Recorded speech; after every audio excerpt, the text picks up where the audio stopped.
દેવભૂમિ દ્વારકા જિલ્લાના રાવલ પંથકમાં ભારે વરસાદના કારણે વર્તુ નદીમાં ઘોડાપૂર આવવાના કારણે જે નદીમાં વૃક્ષો ફસાયા છે તે વૃક્ષો નીકાળવાની કામગીરી હાલ ખેડૂતો દ્વારા શરૂ કરવામાં આવી છે। આપ સીધા દ્રશ્યોમાં જોઈ શકો છો, રાવલ પાસે આવેલી આ વર્તુ નદી છે। વર્તુ નદીમાં વૃક્ષો ફસાઈ જવાના કારણે ક્યાંક ને ક્યાંક ખેડૂતોને પણ મુશ્કેલીનો સામનો કરવો પડતો હોય છે। ત્યારે આ વૃક્ષો હાલ તંત્ર દ્વારા નહીં પણ ખેડૂતો પોતાના સ્વખર્ચે જેસીબી મશીન મગાવી અને આ વૃક્ષો નીકાળવાનું કામ શરૂ કર્યું છે। વૃક્ષો ફસાઈ જવાના કારણે આ નદીના જે પાણીનો પ્રવાહ છે તે ખેડૂતોના ખેતરોમાં જતો હોય અને ખેતરોમાં પણ મોટા પાયે ધોવાણ થતું હોય, ત્યારે રાવલ આસપાસના જે વિસ્તાર છે તેના ખેડૂતો હાલ જેસીબીની મદદથી જે આ વૃક્ષો છે તે નીકાળવાની કામગીરી શરૂ કરી છે। ત્યારે ખેડૂતોની માંગ છે કે આ વૃક્ષો જે હટાવવાની કામગીરી તંત્રને કરવાની હોય છે, પરંતુ કોઈ તંત્ર ન આવ્યું હોય ત્યારે હાલ ખેડૂતો સ્વખર્ચે આ કામગીરી શરૂ કરી છે।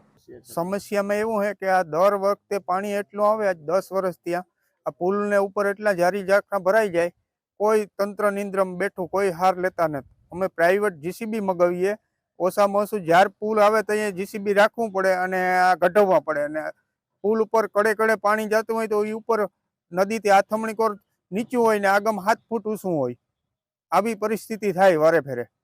ને કોઈ અહીંયા નગરપાલિકા 3 કિલોમીટર છે તો એ આવતું નથી, મશીન મોકલતું નથી કે કાઢવા આવતું નથી। વારે ફેરે રજૂઆત કરીએ અમે રાવલમાં।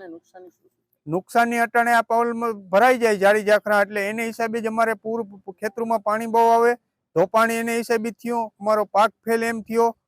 હાવ એવું છે ને પુલ નીચો છે, વધારે એ પ્રોબ્લેમ થાય ને પુલની સમસ્યા પૂરી થઈ ગઈ, કોઈ અહીંયા તંત્ર આવતું નથી જોવા। અહીંયા માગણીઓ અમારી એટલી છે કે પુલ રિપેરિંગ કરવાનો છે, એકતા હાવ ડેન્જર હાલતમાં જ છે, આજ 50 વર્ષ થઈ ગયા જૂનો હે તોય, અને માગણીઓ તો ઘણી છે પણ આમાં કોઈ આવતું નથી। અહીંયા ખેડૂત બધાય માથે ઉભીને કરાવે, નકર આ ફરજ આવે બધી ઓલાને જી કે તંત્રની જવાબદારીની, ને વારે ફેરે આ સમસ્યા રહી। અને અમારે અત્યારે પાણી અટાણે ફૂલ આપે ને જે ઉનાળામાં જોતું હોય તો એ પાણી આપતા જ નથી નદીમાં, અમે પૈસા ભરીએ તોય વારે વખતે ફટાણા લગણ પૂગે સહેલામાં સહેલું, અટાણે જેટલું હોય એટલું કાઢી નાખે ને। એક તો મોટામાં મોટી ડેમ વાળાની ભૂલ છે, 3-4 ડેમ આવે, એક વર્તુ 2 હોલઠી, પછી અહીંયા બીજો રોકડીઓ, 4 પાણીનો યોગ્ય નિકાલ નથી થતો। વારી ફરતે ઓલાને જે કે એક ધીમે ધીમે ખોડ્યા રાખે તો વાંધો ન આવે, આ તો વારે ફરતે ભેગું ભરાઈ જાય